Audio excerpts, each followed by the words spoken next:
नमस्कार। मैं doctor OP Sharma, associate professor, department of botany, government college Pune. BSc second year का paper second, जो taxonomy of angiosperm से संबंधित है और जिसका नोमेनक्लेचर है diversity of seed plants angiosperms, इसके आज हम चर्चा करने जा रहे हैं प्लांट क्लासिफिकेशन सिस्टम्स की, पादप वर्गीकरण पद्धतियां। इसमें हम आज बात करेंगे टाइप्स ऑफ प्लांट क्लासिफिकेशन की, अर्थात पादप वर्गीकरण के प्रकार। पादप वर्गीकरण विज्ञान की जो विषय वस्तु है, नामकरण की पद्धतियां हैं और जो वर्गीकरण की पद्धतियां में बहुत अंतर है। विश्व के विभिन्न देशों में एक ही पादप जाति के अलग अलग नाम रखे जाते थे, जिसमें एक देश के बॉटनिस्ट अन्य देश में किस पादप पर अन्वेषण हो रहा है ये जान नहीं पाते थे। इसलिए टैक्सोनॉमी के विकास में अंतर्राष्ट्रीय नामकरण सहमति ने जो है कि बहुत बड़ा योगदान दिया है। तो पादप वर्गीकरण का क्या महत्व है और पादप वर्गीकरण का क्या प्रकार हैं, यह आज हमारी इस पे विवेचना हम पूरी करेंगे।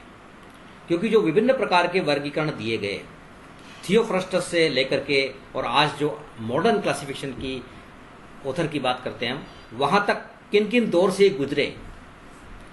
पहले शुरुआत के अंदर कृत्रिम पद्धतियों पर आधारित वर्गीकरण आधारित थे, फिर प्राकृतिक पद्धतियों पर आधारित हुए और उसके बाद ये जातिवृत्तीय अर्थात फाइलोजेनी पर बेस्ट वर्गीकरण दिए जाने लगे।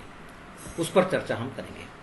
तो आज हम जो बात करेंगे वो होगा कि पादप वर्गीकरण का क्या महत्व है, importance of plant classification and types of plant classification, और पादप वर्गीकरण के कौन कौन से प्रकार हैं और उनमें कौन कौन से प्रमुख टैक्सोनोमिस्ट हैं जिनका वर्गीकरण उस कैटेगरी के अंदर रखा जाता है। इस पर आज हम विवेचना। सबसे पहले हम देख रहे हैं कि पादप वर्गीकरण का महत्व क्या है, क्यों प्लांट क्लासिफिकेशन किया गया, इंपॉर्टेंस ऑफ प्लांट क्लासिफिकेशन।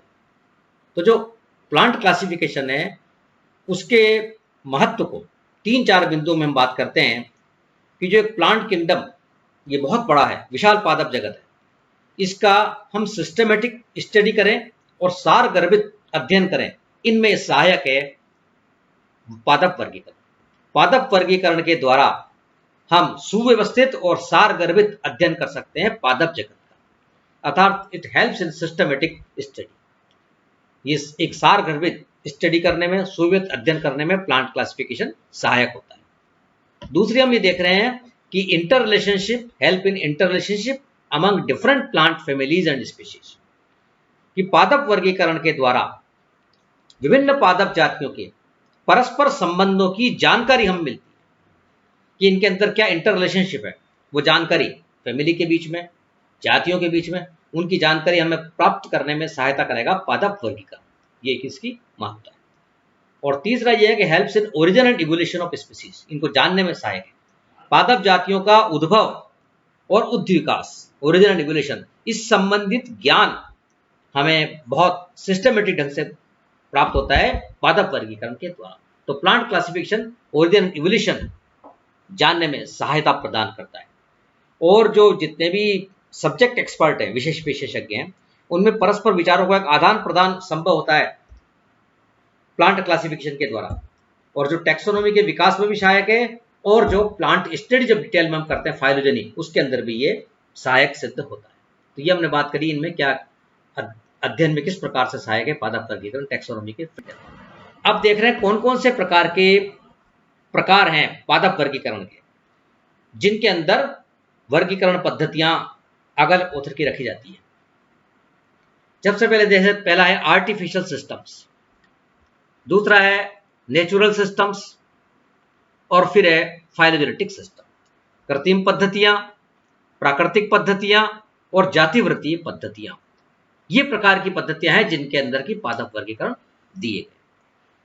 तो सबसे पहले बात करने जा रहे हैं कृत्रिम पद्धतियों, आर्टिफिशियल सिस्टम की। जो सबसे पहले दिए गए जो वर्गीकरण प्राकृतिक पद्धति से जो पहले के वर्गीकरण थे, वो सब इस प्रकार के आधारित थे, जो कुछ लक्षणों पर या एक एकल लक्षण पर आधारित थे, उसी आधार पर ये वर्गीकरण दे दिए गए। पहले शुरू में ये पादप वर्गीकरण जो दिए गए, इनको कृत्रिम पद्धतियां माना गया। इस पद्धतियों का निर्माण चूंकि वैज्ञानिक आधार पर नहीं था, साइंटिफिक बेस्ड नहीं थे, ये केवल सुविधा की दृष्टि से किया गया था। और इस कारण वर्तमान में इन्हें कोई मान्यता प्राप्त नहीं है और इन वर्गीकरण का कोई उपयोग इस समय नहीं किया जा रहा है। चूंकि वर्गीकरण विज्ञान के प्रारंभिक काल में पादपों के बारे में बहुत कम ज्ञान उपलब्ध था, अतः कृत्रिम पद्धतियां पादप के किसी एक अथवा कुछ लक्षणों पर ही आधारित होती थी। It is based on single और सम कैरेक्टर्स ओनली।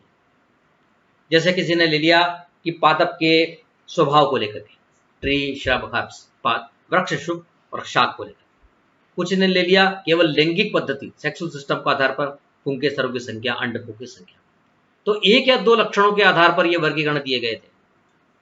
जैसे हम बात करें औषध ग्रंथ लेखक जो शुरू में थे, उनके द्वारा जो प्रतिपादित वर्गीकरण है, थियोफ्रस्टस का वर्गीकरण है, उसमें पादपों के स्वभाव तथा उनके औषधीय महत्व पर आधारित। पादप स्वभाव, प्लांट हैबिट मीन्स ट्री है, श्रब है या हर्ब्स है, वृक्ष है, क्षुप है या शाक है, इस आधार पर वर्गीकरण दे दिए गए। जबकि आज हम देखते हैं कि एक फैमिली के अंदर कई प्रकार के प्लांट आते हैं, उसके अंदर ट्री भी आएंगे, श्रब भी आएंगे, हर्ब्स भी आएंगे। तो ये आज संभव नहीं इस प्रकार का वर्गीकरण। इसी प्रकार से लीनियस की जो वर्गीकरण पद्धति थी वो लैंगिक पद्धति पर आधारित थी, लीनियस सेक्सुअल सिस्टम पर आधारित थी। और इन्होंने पुष्प लक्षणों का मुख्य रूप से इस आधार पर दिया कि पुंके स्तरों की संख्या कितनी है, अंडकों की संख्या कितनी है, इस आधार पर वर्गीकरण दिया है। और कृत्रिम पद्धतियों का जो सबसे पहले वर्गीकरण थी वो थी थियोफ्रस्टस की वर्गीकरण पद्धति। थियोफ्रस्टस ने सबसे पहले लिया जिन्होंने इनका वर्गीकरण दिया। और उसके बाद इसके अन्य उदाहरण जैसे डायस्कोरिडिस, वाहिन, जोनरे आदि के वर्गीकरण जो थे वो आर्टिफिशियल सिस्टम बेस्ड आधारित थे, अर्थात इनमें कोई वैज्ञानिक पद्धति नहीं थी, केवल कुछ लक्षणों को, कुछ कैरेक्टर्स को या केवल एकल लक्षण को आधार मानकर वर्गीकरण किया गया। तो हम दो नाम यहाँ याद रखें, महत्वपूर्ण है जो, एक तो थियोफ्रस्टस का वर्गीकरण, थियोफ्रस्टस सिस्टम ऑफ क्लासिफिकेशन, वो आर्टिफिशियल सिस्टम के उदाहरण देता है। और दूसरा है कैरोलस लीनियस का दिया हुआ वर्गीकरण पद्धति जो कि लैंगिक पद्धति पर आधारित थी। Number of stamens and number of carpels, पुंके स्तरों की संख्या, अंडकों की संख्या, इस पर आधारित था ये आर्टिफिशियल सिस्टम। दो पूछा जाता है कृत्रिम पद्धतियों के दो उदाहरण दीजिए, तो आप दो उदाहरण वहां देते हैं, थियोफ्रस्टस का वर्गीकरण और कैरोलस लीनियस का वर्गीकरण। हम अगला वर्गीकरण देखते हैं, वो है प्राकृतिक पद्धति, जो बहुत लोकप्रिय हुई, कमियां होने के बावजूद भी बहुत लोकप्रिय रहे। नेचुरल सिस्टम्स ऑफ क्लासिफिकेशन, प्राकृतिक पद्धतियां, वर्गीकरण पद्धतियों में जो बीच का दौर आया वो प्राकृतिक पद्धतियों का दौर। It is based on natural relationship of plants, based on morphological characters of plant, इन पर आधारित थे। और कृत्रिम पद्धतियां जो इससे पहले दी गई उसमें सबसे आखिर में लीनियस था।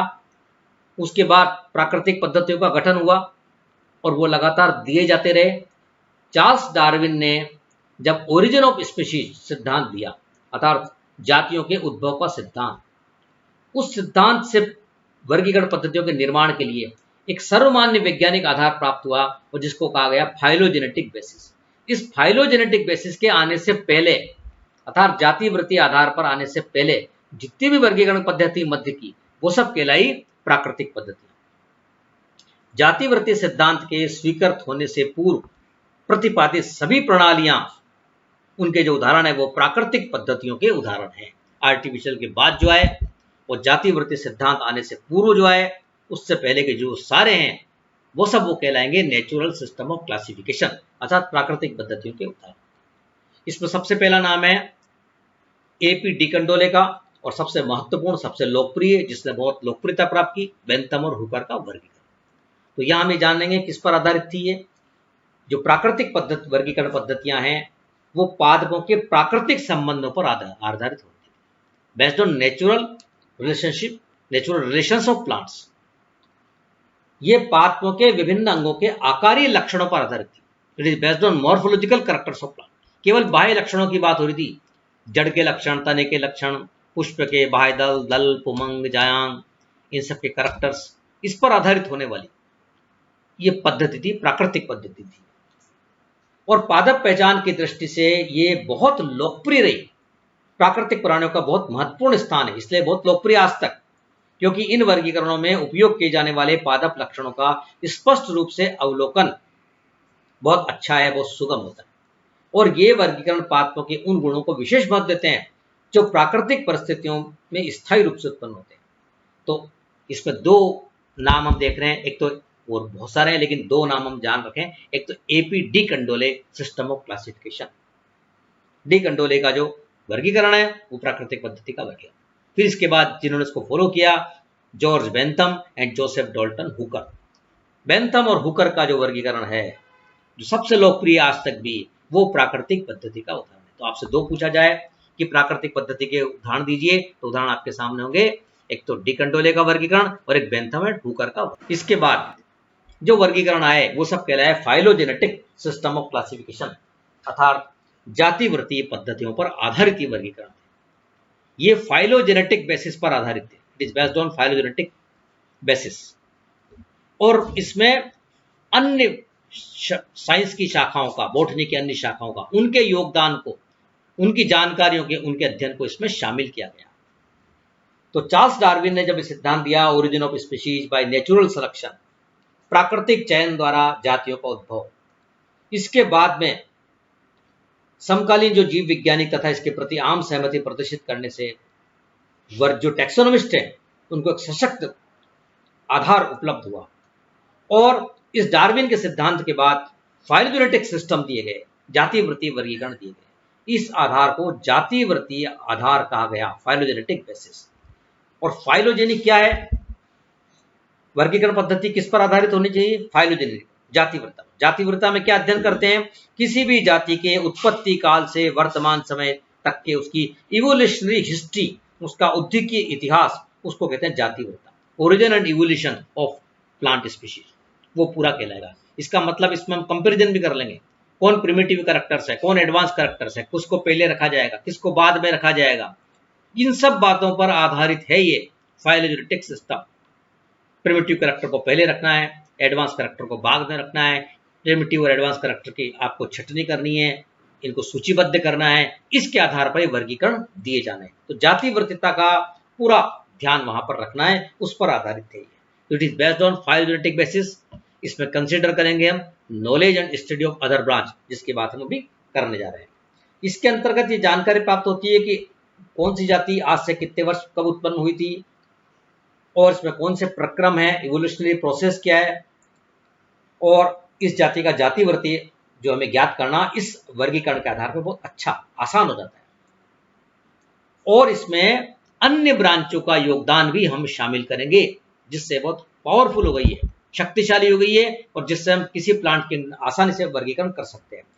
अन्य शाखाओं जैसे कि palynology, comparative morphology, floral anatomy, इन सब से प्राप्त ज्ञान का उपयोग और जितने भी और अन्य अध्ययन की अन्य शाखाओं का उपलब्ध ज्ञान के आधार पर जानकारी जुटाने का प्रयास इस वर्गीकरण पद्धति के अंदर किया जाता है, फाइलोजेनेटिक सिस्टम के अंदर किया जाता है। तो ये जितने भी वर्गीकरण बाद में पढ़ेंगे सब कहलाएंगे फाइलोजेनेटिक सिस्टम ऑफ क्लासिफिकेशन। और वर्तमान शताब्दी में जितने भी अधिकांश पादप वर्गीकरण पद्धतियां उपलब्ध है वो सब जातिवृत्तीय पद्धतियां उपलब्ध है। इसमें बहुत सारे हैं। चार्ल्स बेसे का जो वर्गीकरण है उसको हम आधार मानते हैं। उसके बाद इसमें एंगलर और प्रेंटल का वर्गीकरण मानते हैं। उसके बाद हचिनसन का वर्गीकरण है, इसमें तख्ताजन का वर्गीकरण है, इसमें कॉनक्विस्ट का वर्गीकरण है, इसमें डेहल ग्रीन का वर्गीकरण है, इसमें थोरने का वर्गीकरण है। इसके अलावा भी इसके अंदर वर्गीकरण, एंगलर और प्रेंटल का जो वर्गीकरण जिसकी बात हम बाद में भी करेंगे, वो जातिवृत्तीय है, लेकिन उसमें फिर भी बहुत सारी कमियां हैं। और उसकी सबसे बड़ी जो कमी है वो ये है कि उसमें मोनोकोट को प्रिमिटिव माना, डाइकोट को एडवांस माना। जातिवृत्तीय होने पर भी ये गलती हुई, जबकि प्रूव हो चुका है आगे वर्गीकरण में, आप हचिनसन में देखेंगे भी सही कि मोनोकोट सबसे इवोल्व प्लांट है। प्लांट किंगडम के सबसे विकसित जो है वो है एक बीजपत्री। डाइकोट से मोनोकोट की उत्पत्ति हुई। डाइकोट पहले आए, मोनोकोट बाद, लेकिन एंगलर प्रेंटल ने मोनोकोट को पहले रखा, डाइकोट बाद। फिर भी ये फाइलोजेनेटिक है क्योंकि उन्होंने लिस्ट सूचीबद्ध किया, प्रिमिटिव कैरेक्टर्स, एडवांस कैरेक्टर्स, और उसके आधार पर ही वर्गीकरण दिया। तो ये जो शुरू के वर्गीकरण हम देखेंगे, एंगलर प्रेंटल का वर्गीकरण है, हचिनसन का वर्गीकरण है। हचिनसन ने जो वर्गीकरण दिया उसमें मुख्य जो आधार था कि जो एक तो वृक्षीय प्लांट पादप थे वो अलग रखे गए और शाकीय पादपों का एक अलग ग्रुप बनाया गया। लिग्नोसी और हर्बेसी दो विचारधाराएं, दो आधार पर इन्होंने अपने क्लासिफिकेशन को रखा, जातिवृत्तीयता को साथ में लेते हुए ये काम किया। और बाद के जो वर्गीकरण है जिसको मॉडर्न और फिर अल्ट्रा मॉडर्न क्लासिफिकेशन हो गए बहुत से, तख्ताजन का है, क्रोनक्विस्ट का है, डेहल ग्रीन है, थोर्ने है। तो ये बहुत सुविकसित और बाद के वर्गीकरण है जिसमें कि सुधार किए गए और उन सुधारों के आधार पर ये वर्गीकरण किए गए। तो आज जो हमने बात करी, और ये परीक्षा में प्रश्न पूछा जाता है कि कितने प्रकार हैं वर्गीकरण के, प्रकार दीजिए, या पादप वर्गीकरण पद्धतियों में जो कौन कौन से प्रकार है जिनके आधार पर वर्गीकरण किया गया। 3 प्रकार है, कृत्रिम पद्धतियां, प्राकृतिक पद्धतियां, जातिवृत्ति। या आप कह सकते हैं कृत्रिम प्रकार, जातिवृत्ति प्रकार और प्राकृतिक प्रकार और जातिवृत्ति प्रकार, आर्टिफिशियल, नेचुरल एंड फाइलोजेनेटिक। फिर प्रश्न पूछा जाता है कि इनके 2 उदाहरण दीजिए, जैसे जातिवृत्ति वर्गीकरण के 2 उदाहरण दीजिए। Give 2 example of phylogenetic system of classification. तो आप उसमें एंगलर, प्रेंटल, हचिनसन, तख्ताजन, क्रोनक्विस्ट, डेहल ग्रीन, थोर्ने, इनके नाम लिख सकते हैं। और जो वर्गीकरण आपके कोर्स में है वो आप पढ़ोगे फिर, जैसे बीएससी के अंदर 2 ही कोर्स में, कोटा विश्वविद्यालय के अंदर, अन्य विश्वविद्यालय के अंदर और अलग अलग प्रकार का सिलेबस है। कोटा विश्वविद्यालय में 2 है, बेंथम हुकर का वर्गीकरण और एंगलर प्रेंटल का वर्गीकरण। तो एक वर्गीकरण तो प्राकृतिक का ले लिया सिलेबस में, और एक जातिवृत्ति का ले लिया एंगलर प्रेंटल का। तो ये वर्गीकरण की पद्धतियां जो हमें पढ़नी है, और जब पीजी में पढ़ते हैं तो और ज्यादा वर्गीकरण। तो आज जो हमारा लेक्चर रहा वो इस पर आधारित था कि प्लांट क्लासिफिकेशन सिस्टम्स, और उसमें जो टाइप्स ऑफ प्लांट क्लासिफिकेशन है कि पादप वर्गीकरण के जो प्रकार हैं उनको हमने आज के अध्ययन में शामिल किया। और इसके बाद हम इन वर्गीकरणों पर चर्चा करेंगे।